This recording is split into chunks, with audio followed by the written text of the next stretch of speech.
గత ఒక్క నెలగా American president Donald Trump తన గ్రేట్ ఆర్మాడా అంటే గ్రేటెస్ట్ అంటే యుఎస్ చరిత్రలోనే గత ఒక దశాబ్ద కాలంలోనే అతిపెద్ద మోహరింపులు ఎయిర్ ఫోర్సు, నేవీ, ఆర్మీ ఈ మూడు త్రివిధ దళాలని తన సైబర్ ఫోర్స్ని, శాటిలైట్లన్నిటినీ ఇరాన్పై దాడికి మోహరించడం జరిగింది. అందులో USS Gerald R Ford, USS the great Nimitz class Abraham Lincoln లాంటి ఎయిర్ క్రాఫ్ట్ క్యారియర్లు మోహరించడం, వందలాది యుద్ధ విమానాలను B-2 లాంటి బాంబర్లని అక్కడ మోహరించడం, తన డిస్ట్రాయరు తర్వాత న్యూక్లియర్ సబ్మైర్ని మోహరించాడు.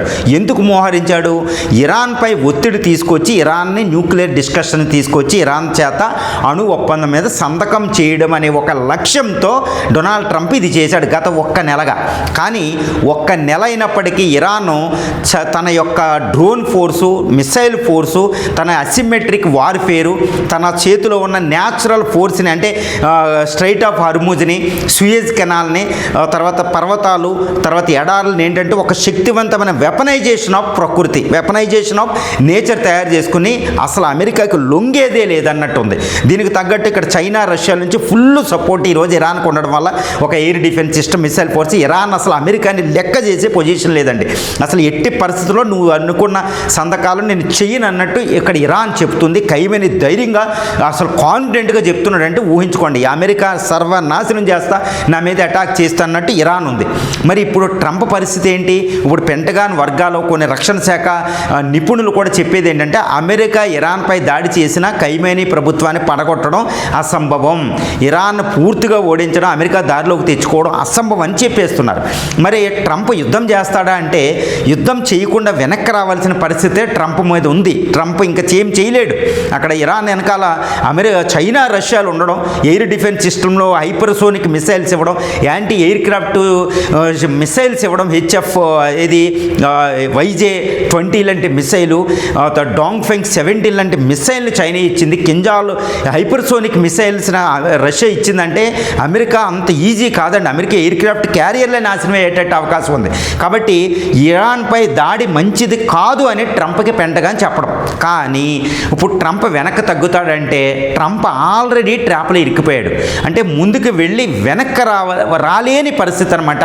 ఈ has to attack it, otherwise ఈ కెనాట్ రిట్రీట్ అండి. ఎందుకు వెనక్కి తీసుకోలేదంటే ట్రంప్ ఆల్రెడీ ట్రాప్లో ఇరుక్కున్నాడు. ఏంటంటే ద గ్రేట్ అమెరికా ఇంత ఆర్మీని మోహరించి ఏదైతే సాధించాలనుకుందో ఇరాన్తో సంతకం పెట్టించుకోలేనప్పుడు అది వెనక్కి వస్తే అమెరికాకి హ్యూమిలియేషన్ అండి.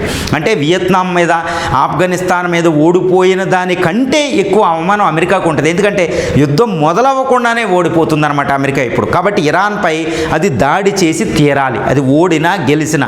ఇది ట్రంప్ ట్రాప్లో ఇరుక్కుపోయాడు. ఇంకా ఎట్టి పరిస్థితుల్లో మొండిగా అటాక్ చేయాలి.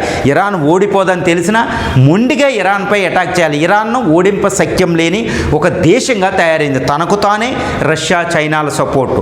కాబట్టి ట్రంప్ అనవసరంగా అక్కడికి వెళ్ళి మోహరింపులు చేసిన గ్రేట్ అమెరికా, నేను గ్రేట్ ఇరాన్ నాశనం చేస్తా అని ఏవైతే అన్నాడో ఈరోజు ఆయనకి అర్థమైపోయింది అనమాట. వెనక్కి రాలేని పరిస్థితి. ఏ విధంగా వెనక్కి వద్దామన్నది అమెరికాకి హ్యూమిలియేషన్ అయిపోతుంది. ఒకవేళ యుద్ధం చేస్తేనేమో ఎయిర్ క్రాఫ్ట్ క్యారియర్లు అది ముంచేసే అవకాశం ఉంది. ఒక్క air craft, America great air craft carrier మీద ఒక్క డ్రోన్ పడినా, ఒక్క మిసైల్ ఇరాన్ నుంచి పడినా అది అమెరికా ఓడిపోయినంత అవమానం. ద గ్రేట్ పవర్ కాబట్టి అది చైనాకి, రష్యాకి లోకువ. ప్రపంచంలో అమెరికా ఆధిపత్యం పూర్తిగా లెక్క చేయలేని ఒక పరిస్థితి వచ్చేస్తాయి. కాబట్టి ట్రంప్ ముందుకెళ్తే గొయ్య, వెనక్కి వస్తే నుయ్య, ఏమీ చేయలేని పరిస్థితి. కాబట్టి ఎట్టి పరిస్థితుల్లో ట్రంప్ ఇంకా ఇరాన్ని అటాక్ చేస్తాడు అనేది కుండ బద్దలు కొట్టినట్టు చెప్పు. 100% ట్రంప్ విల్ అటాక్ ఇరాన్ అండి. అది ఏమైనప్పటికీ ఓడిపోయినా కాబట్టి ఇరాన్ యుద్ధం ఒక అనివార్యం. ఈ ట్రంప్ అనవసరంగా చిక్కిపోయాడు. ఇది పిచ్చి ట్రంప్. ఒక యుద్ధ నీతి ఎలా ఉంటుందో దీన్ని బట్టి మనకు అర్థమవుతుంది. ఈరోజు ఇరాన్ హీరోగా, ఇస్లామిక్ వరల్డ్లో ఒక హీరోగా నిలిచిపోయింది. ఇస్లామిక్ ప్రజలందరూ ఇరాన్కి సపోర్ట్ చేస్తున్నారు. కాబట్టి ఇస్లామిక్ దేశాలన్నీ ఇరాన్కి సపోర్ట్ చేయాలి.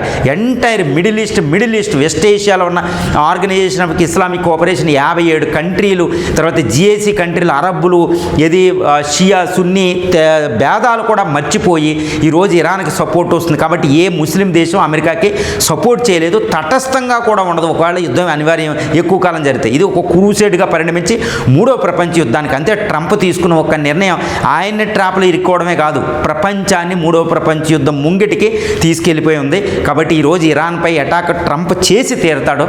మరి చేసి తీరితేప్పటికి ఇరాన్ ప్రతిస్పందన మనం చూడడానికి సిద్ధంగా ఉండాలి. ఎంత దారుణమైన వినాశనం ఈరోజు మిడిల్ ఈస్ట్లో అది ప్రపంచవ్యాప్తంగా ఒక కార్చిచ్చులాగా, ఒక వైల్డ్ ఫైర్ లాగా విస్తరించిపోతుంది, వైల్డ్ ఫైర్ లాగా. ఎందుకంటే చైనా, రష్యాలు తన హైపర్సోనిక్ అతిపెద్ద అధునాతనమైన మిసైల్ ఫోర్స్ని, షిప్పుల్ని అక్కడ మోహరించి పెట్టడం అనేది ఈరోజు ట్రంప్కి అతిపెద్ద ప్రమాదంగా పరిణమించింది.